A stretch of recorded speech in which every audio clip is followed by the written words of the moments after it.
తెలుగు 2 రాష్ట్రాల్లో ఉన్న తెలుగు ప్రజలందరికీ నా నమస్కారాలు.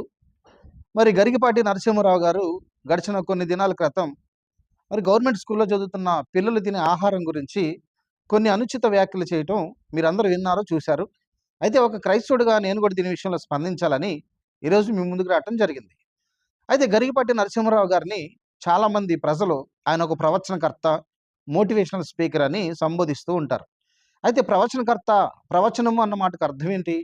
ప్రవచనం అంటే భవిష్యత్తులో జరగబోయేదాన్ని ముందుగానే తెలియపరచడం ప్రవచనం అంటారు. మరి ఈ గురకపాటి నరసింహారావు గారు, గురకపాటి అని నేను కావాలనే అంటున్నానండి. స్పెల్లింగ్ మిస్టేక్ ఏం పలకట్లేదు. గురకపాటి నరసింహారావు గారు ఏ ప్రవచనాలు బోధించాడు? ఎందుకు ఈయన్ని ప్రవచనకర్త అని అందరూ సంబోధిస్తా ఉన్నారు? అసలు దానికి అర్థం ముందు తెలుసుకోవాలి గదా! కాబట్టి ఈయన చేసే ప్రసంగాలన్నీ ఆహ్, టైమ్ పాస్‌గా చేసే ప్రసంగాలు తప్పితే వేరేదేం లేదు. ఎవరైతే ఈ గురకపాటి నరసింహారావు దగ్గరికెళ్ళి వింటున్నారో, కాస్త కాలక్షేపానికి వెళ్ళి ఆయన వేసే జోకులు వినటానికి తప్పితే, ఆయన ప్రసంగాలు ఎవరికీ పనికొచ్చేవి గాదు. ఇది యావత్ 2 తెలుగు రాష్ట్రాల ప్రజలందరికీ తెలిసిన విషయమే.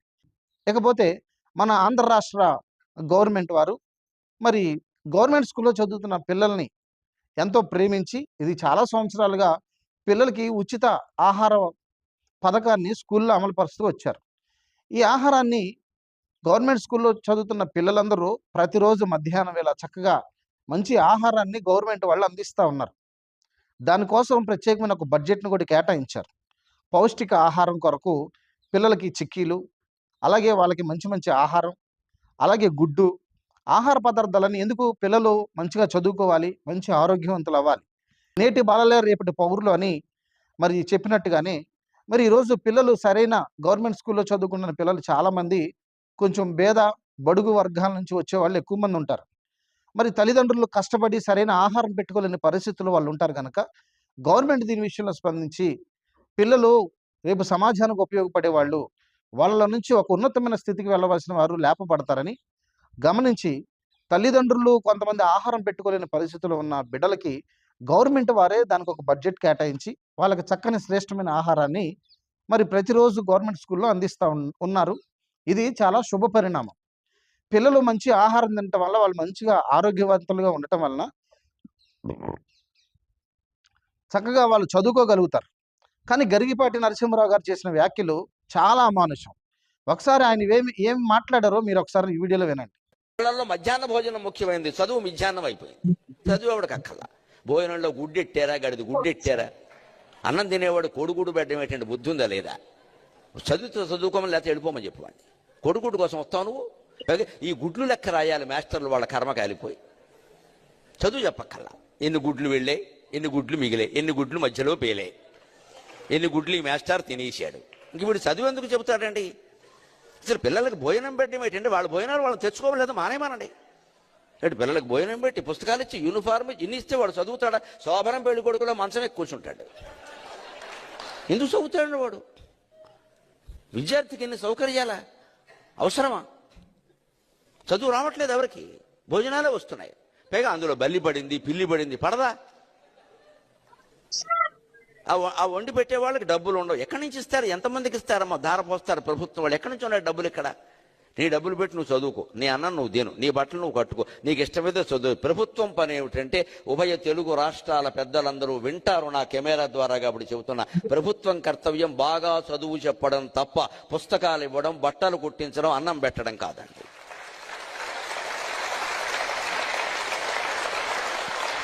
మేము ఖచ్చితంగా చదువు చెప్పిస్తాం, నీ జీవితానికి బాధ్యత వహిస్తాం. నీకు నమ్మకం ఉంటే రా, లేకపోతే వెళ్ళిపో. ఈ మాట అనే దమ్ము లేదు ఎవరికి. ఎందుకంటే అందరికీ మళ్ళీ ఎన్నికలు రావాలి, మళ్ళీ మనం రావాలి, మళ్ళీ మనం రావాలనే దరిద్రం వదిలిపోతే ఇవన్నీ ఉంటాయి.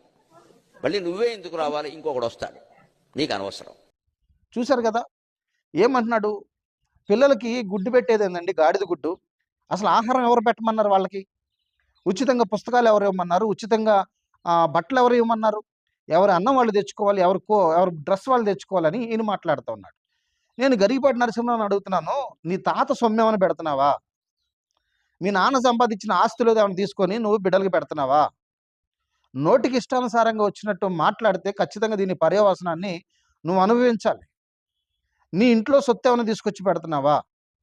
ఈ ఆంధ్ర రాష్ట్రంలో ఎవరికి లేని బాధ నీకెందుకు? పసిబిడ్డలకి పట్టేటంత అన్నం పెట్టి, చక్కగా వాళ్ళకి పోషణ ఆహారం కొరకు చక్కని గుడ్డు, అలాగే మంచి చిక్కీలు అవన్నీ ఇస్తా ఉంటే, ఈ పిల్లలకి ఆహారం పెట్టొద్దు, బట్టలివ్వద్దు, స్కూల్ పుస్తకాలు ఇవ్వద్దంటే, మరి బలహీన వర్గాలు, బడుగు వర్గాలోళ్ళు, పేద ప్రజలకి పుస్తకాలు కొనుక్కునే సామర్థ్యం వాళ్ళకుండదు. సరైన బట్టలేసుకునే పరిస్థితి వాళ్ళకి లేదు. అలాంటి వాళ్ళని మరి గవర్నమెంట్ స్పందించి వాళ్ళకి వస్త్రాలు లేని వారికి వస్త్రాలిచ్చి, చక్కగా వాళ్ళకి పుస్తకాలిచ్చి, భవిష్యత్తు తరాలకి వాడబడే విధంగా ఈ చిన్న బిడ్డల్ని గవర్నమెంట్ ప్రోత్సాహం ఇస్తా ఉంది. ఈరోజు ప్రైవేట్ స్కూల్‌లో చదవాలంటే చాలా లక్షల రూపాయలతో పనవుతా ఉంది. లక్షల రూపాయలు ప్రజలు ఎక్కడి నుంచి తేగలుగుతారు? గవర్నమెంట్ వారు చక్కని ఉచిత పుస్తకాలు అందించటం వలన చదువుకోను అన్నోడు కూడా చదువుకునేటట్టుగా గవర్నమెంట్ చేస్తా ఉంది.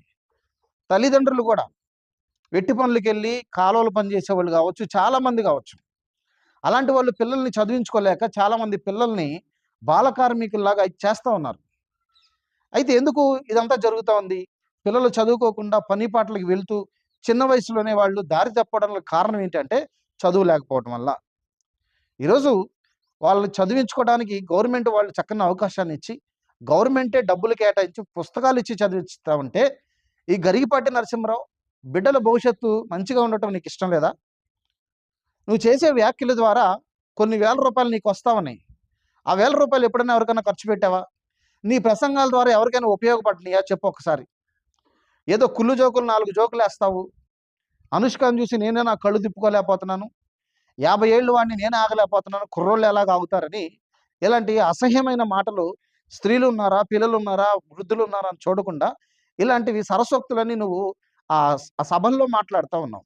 దీనివలన ఎవరికైనా ఉపయోగం ఉందా అని నేను ఈ గురకపాటి నరసింహరావుని ప్రశ్నిస్తా ఉన్నా. కడుపుకి అన్నం తింటున్నావా, గడ్డి తింటున్నావా నాకు అర్థం కావట్లేదు. నీ ప్రసంగాల వల్ల ఎవడికి ఉపయోగం, దేనికన్నా ఉపయోగపడుతుందో ఒక్కటి చెప్పు. నీ ప్రసంగం విని ఒకడు మంచి ఒక ఐఏఎస్ జాబ్ సంపాదించాడు, లేకపోతే ఒక పోలీస్ ఆఫీసర్ అయ్యాడు, ఒక డాక్టర్ అయ్యాడు, లేకపోతే ఒక సైంటిస్ట్ అయ్యాడని ఒకటి నిరూపించు. లేకపోతే నీ ముందు కూర్చొని ఏకిల్ నవ్వులు నవ్వుతున్నారు కదా, ఆ నవ్వే వాళ్ళకన్నా ఏమైనా ప్రయోజనకరం ఉందా? ఆర్థికంగా బలపడ్డారా, సామాజికంగా ఏమైనా బలపడ్డారా? ఇలాంటిదేమీ లేదు. గవర్నమెంట్ మీద బురద జల్లడానికి, పసిపిల్లలు తినే ఆహారాన్ని కూడా నువ్వెత్తి వాళ్ళకి అన్నం పెట్టొద్దు, పుస్తకాలు ఇవ్వద్దు, బట్టలు ఇవ్వద్దు అన్నావంటే అసలు నిన్ను ఏం చేయాలో అర్థం కావట్లేదు. ఆంధ్ర రాష్ట్ర, తెలుగు రాష్ట్ర ప్రజలందరూ, తెలంగాణ, ఆంధ్ర రాష్ట్ర ప్రజలందరూ ఓస్తా ఉన్నారు. ఇప్పటికైనా గరిగిపాటి వారు బుద్ధి తెచ్చుకోవాలి. వ్యర్థమైన ప్రాలాపలన్నీ పలకకుండా సమాజానికి పనికొచ్చే మాటలుగా నువ్వు మాట్లాడితే మంచిది.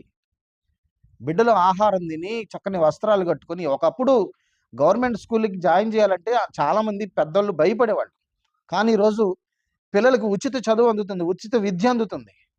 దాని ద్వారా ఈరోజు గవర్నమెంట్ స్కూల్‌లో నుంచి చాలామంది ఐఏఎస్‌లు, ఐపీఎస్‌లు, కలెక్టర్లు అయినోళ్ళు ఉన్నారు, సైంటిస్టులు అయినోళ్ళు ఉన్నారు.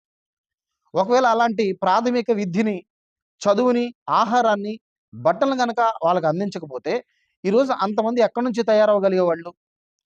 కేవలం ఆస్తిపరులుగా ఉన్నవాళ్ళు, డబ్బున్నోళ్ళకి మాత్రమే చదువు అందుతున్న ఈ రోజుల్లో మన గవర్నమెంట్ ద్వారా పేద ప్రజలకు కూడా చదువు అందుతుందంట అని సంతోషించాల్సిన విషయం. పట్టెడు అన్నం పెట్టి వాళ్ళకి ఒక గుడ్డు పెడితే దాన్ని అపహాస్యంగా మాట్లాడతావా? గుడ్డు పెట్టేదేందండి? గుడ్డులు తినటానికి వెళ్తామన్నారా? చదువుకోవడానికి వెళ్తున్నామన్నారా? గాడిద గుడ్డని నోటికి ఇష్టానుసారంగా మాట్లాడుతున్నావు. ఆకలితో ఉన్నవాడికి అన్నం విలువ తెలిసిద్ది గరిగిపాటి. నీలాంటోడికి ఏం తెలుస్తుంది? వేల లక్షల రూపాయలు సంపాదించుకొని ఏసీ రూముల్లో కూర్చొని ఏదో సుత్తే బాతకాన్ని అనిపెట్టు చెప్తూ కాస్త కుళ్ళు జోకులు వేసుకుంటూ నలుగురు నవ్విస్తూ ఉంటూ నీ జీవితము అలా ముందుకెళ్తుంది అనుకుంటున్నావేమో. పేద ప్రజల యొక్క ఆక్రందన నీకు తెలియాలి. ఆకలి ఉన్నాడు కడుపు ఎప్పుడైనా మాడితే కదా నీకు ఆకలి విలువ తెలిసేది. కొన్ని లక్షల మంది పిల్లలు మన రాష్ట్రంలో గవర్నమెంట్ స్కూల్‌లో చదువుకొని ఒక ఉన్నతమైన స్థితికి వెళ్తా ఉన్నారు. దాన్ని బట్టి సంతోషించాలి. ఇంకా నీకు చేతనైతే నువ్వు చేయాల్సిన సహాయం చేయాలి. అది పోగా బిడ్డలందరిని తప్పుపడుతూ, గవర్నమెంట్ వాళ్ళని తప్పుపడుతూ, అసలు ఆహారం పెట్టొద్దు అంటానికి నీకెవడిచ్చాడు హక్కు? నీ ఆస్తులు అమ్మేమన్నా పెడుతున్నావా అని నేను ప్రశ్నిస్తా ఉన్నా. ఖచ్చితంగా ఆంధ్ర రాష్ట్ర ప్రజలందరూ దీని విషయంలో స్పందించాలి. గరిగిపాటి నరసింహారావు అందరి పక్షంగా ఓపెన్‌గా లైవ్ పెట్టి దీని విషయంలో క్షమాపణ చెప్పాలని నేను డిమాండ్ చేస్తూ నా మాటలు ముగిస్తున్నాను.